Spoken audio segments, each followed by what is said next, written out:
thing we do in the morning after we drink a couple of cups of coffee is to come out here and milk, not moo the cow.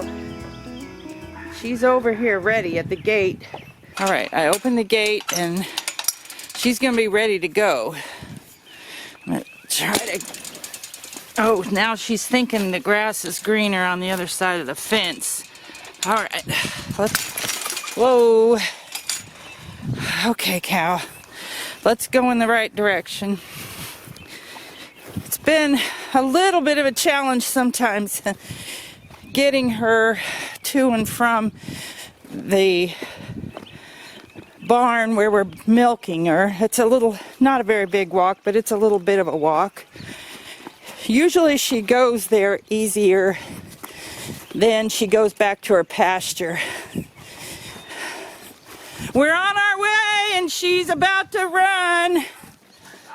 Okay, here she comes. There she goes. See if she's gonna go in where she's supposed to, and she did. Okay, he already was in here with the feed, and we've got this set up here where I put a bolt in to hold this board across and make the stanchion so she can't move her head out of there. This is where I sit on an old milk crate on my side. Old guy sits on like a 3-gallon bucket on his side of her. First thing I do is use a damp cloth and I wash her udder. I've got a bucket of water here, but if I can get by with just a wipe down, then that's good instead of getting her horribly wet. And she's been staying very clean, so I think we're good. I bring out 2 buckets. One's a big bucket that holds probably at least 2 gallons, and the other bucket's a small one, because we don't trust her 100% to not step in the bucket, so we usually switch in between. After we get her washed off, then we strip out each teat 1 or 2 squirts, just to make sure there's no dirt in the end, and to check things, make sure everything seems good. And then I put the bucket in there and we start milking.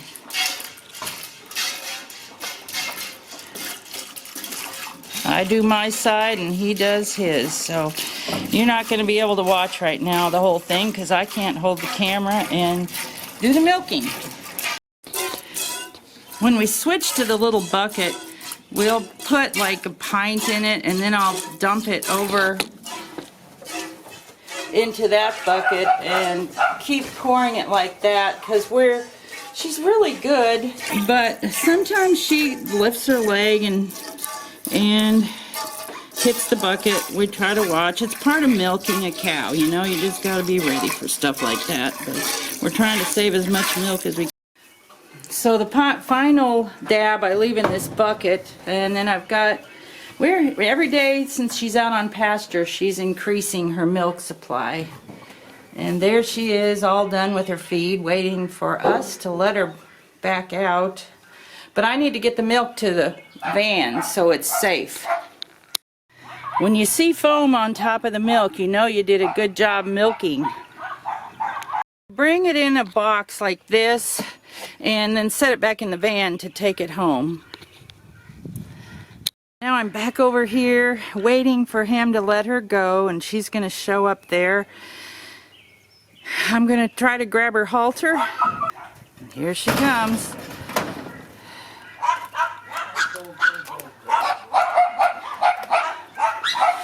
Okay, you got alfalfa meal on your nose.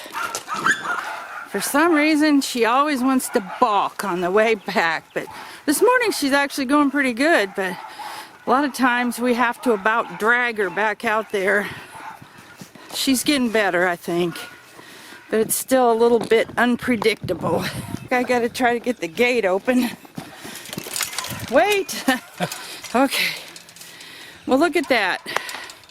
You showed off for our viewers. She did this yesterday. She just walked away from us. I think she's probably going to get a drink. Maybe. I don't know what she's thinking. Who knows what a cow's thinking? Today I have enough milk in my refrigerator that I'm going to make cheese with last night's milk and this morning's milk. First I'm going to take part of the cream off of here. Like about half of it. And looks like I'm being pretty messy about it. And then I'm going to stir that up. And then to keep from having to wash a jar, an extra jar, I'm just going to use last night's jar again.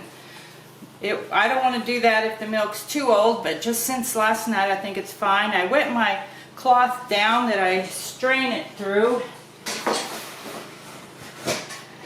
so the milk will go on through it instead of having to soak it up first.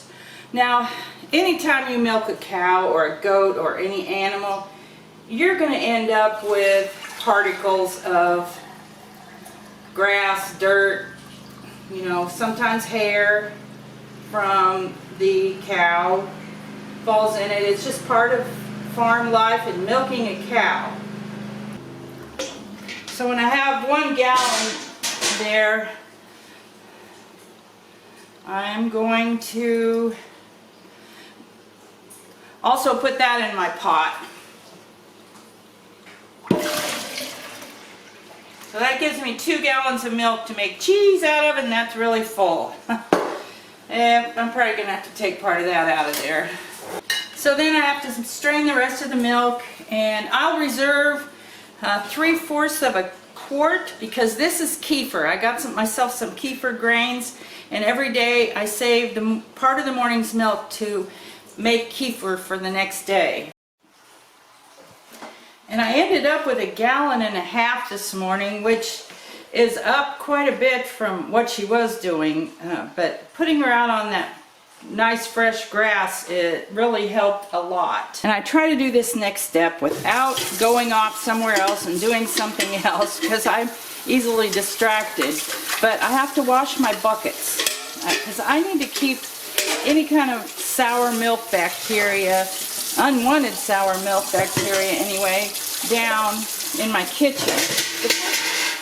The first thing I do is wash both buckets, rinse both buckets, and my cloth that I strain through with cold water, because milk can be rinsed away with cold water much better than warm water or hot water.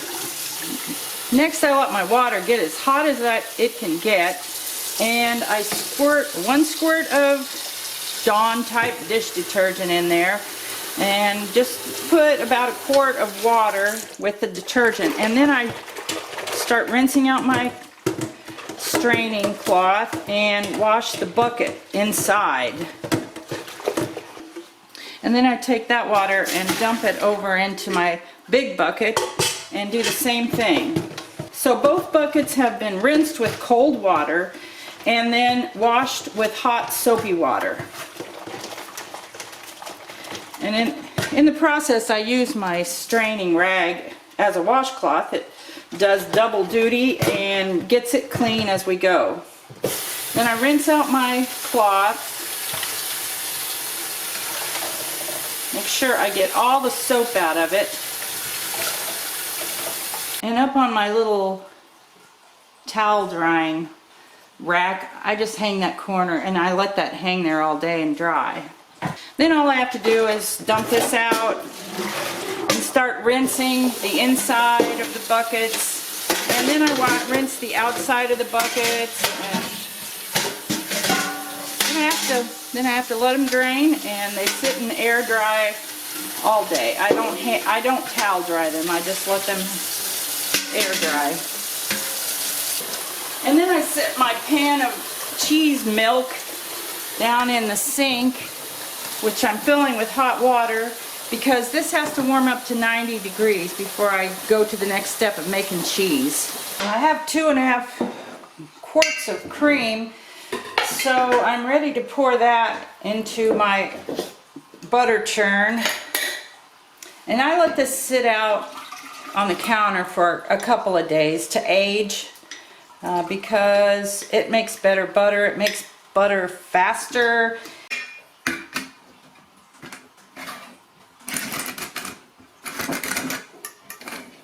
And I canned those 10 jars of ground venison late last evening, and when the timer went off I just turned it off and let it cool down on the stove, so I need to get those out of there. I'm just going to check to see if they all sealed, and they did. You can tell by the sound of the tap whether they're sealed or not. If it's not sealed, it's going to have a lower pitch, kind of a bonk sound instead of a ping sound. So I just set those out here on my counter. Everything's cool, so I don't have to use any kind of handling utensil. This is what the meat looks like inside there. Now I trimmed it really well when I before I ground it up, and so you can just see a tiny little bit of fat in there. There's a little bit more, but that is very little fat. This is all just very lean, ground, cooked hamburger, and I can add it to chili or anything I want to add it to. I used to live in the country on a high lonesome hill, crow by day and by night the whippoorwill. I was thinking this was 200. No. I used to live in the country on a high lonesome hill, crow by day and by night the whippoorwill.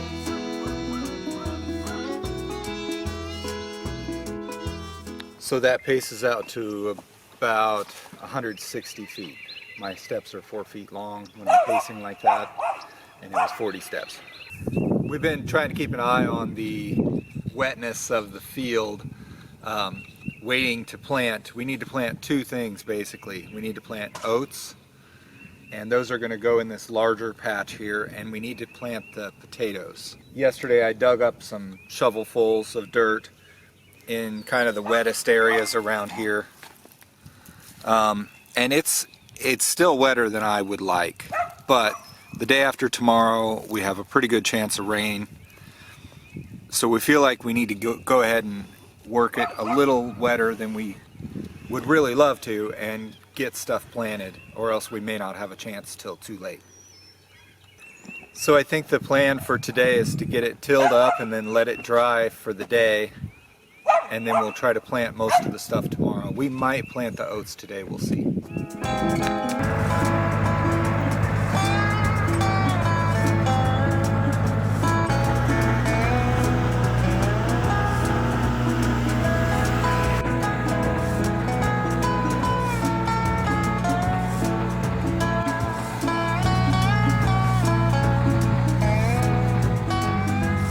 We've got our ground that we're going to plant in oats tilled up, and the ground that we're going to plant in potatoes. So I'm going to sow the oats. We calculated out the area, and it's about 1/4 of an acre, which you're supposed to plant about 90 to 100 pounds of oats per acre, so we're going to do about 25 pounds. I've got a 50-pound bag, so I'll use about half of it. I'm going to do it a kind of the old-fashioned way and just fill this bag full and go out there and sow them by hand. We don't have a drill or anything for this. These are cleaned oats. They're not seed oats, but they'll work just fine for seed, but it's got a little bit of other stuff in there. You can see a small amount of milo, and then these are soybeans, but they're split, they won't grow. So there'll be a little bit of other stuff, but it should be just fine for what we're going to use it for. I've sown seeds like this before, but I will readily admit that I'm not an expert. So I'll do my best, and hopefully it's good enough. Well, I'm going downtown with my hat caved in, coming back home with a pocket full of tin.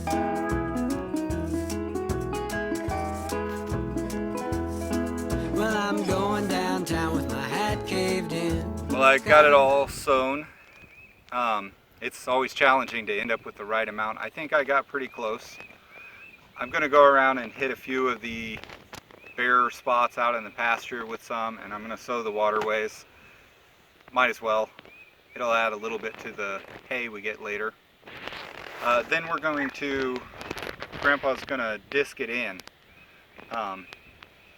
and that should hopefully settle it down. We're supposed to get rain in the next 2 days, and it'll sprout pretty quick.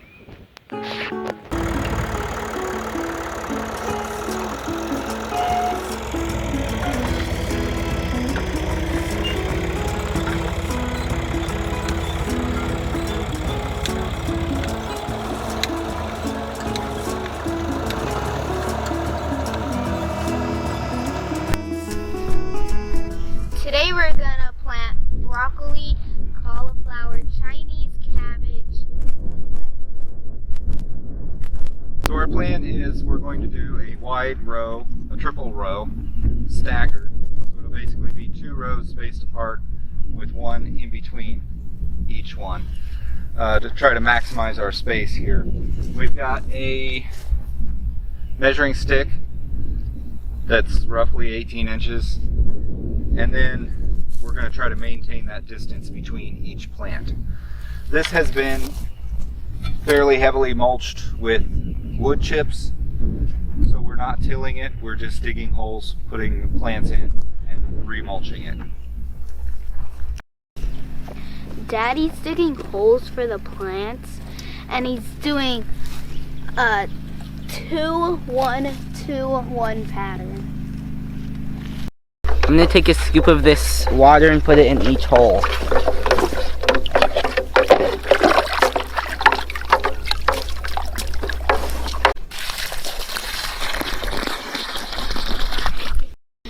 Okay, I'm taking the plants out and giving them to a boy, and they're going to go put them down in the water in the holes and then crumble the dirt up around and in that hole.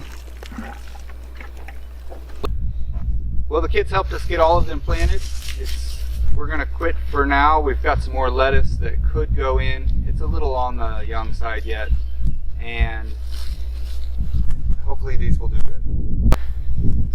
It's been another very productive and busy day on the homestead today. We got a lot done. Tomorrow's going to be another good day, I think. We've got some pretty big plans. More rains. Just to be with you.